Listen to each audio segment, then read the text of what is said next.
Paul, unfortunately, not the way you guys would have liked to see this homestand end.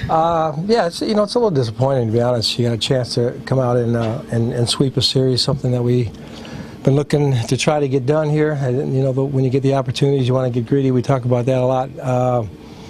We know Fulmer was going to, be a tough opponent and a tall order. We made him work. We got his pitch count up there. We just couldn't break through with any, big numbers. And, Gibby battled. They came out of the gates with a couple of hits and were able to plate one early. He did a nice job of minimizing.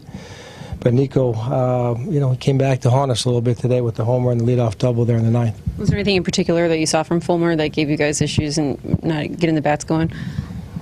Well, he's got 94 to 97, and he's got a nice split finger and a breaking ball. He threw a lot of front door two-seamers to our lefties that we had trouble with. He just mixes it up. He's a strike thrower, and we didn't muster much offensively.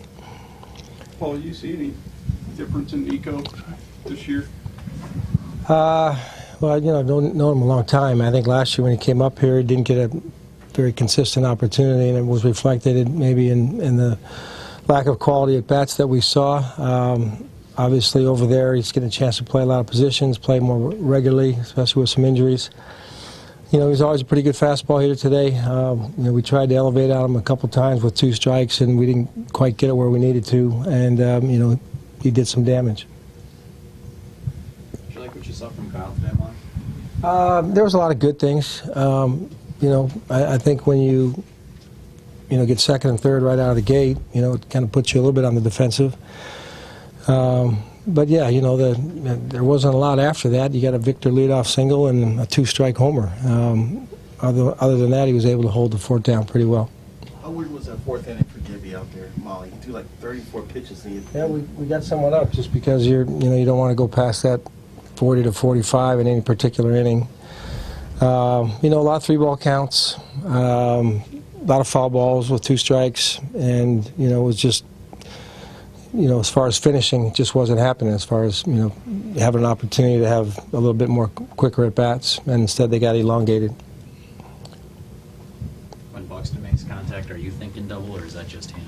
I think anytime he splits defenders, he's thinking double. Not too many guys that I can think of would have been able to get there safely. He just puts pressure on defense. That time of the game, we're trailing by a couple, but it's still the right play to try to get in scoring position. Well, how much credit do you give a pitcher like Fulmer today versus hoping that you guys can find a way to grind or figure out a way? Well,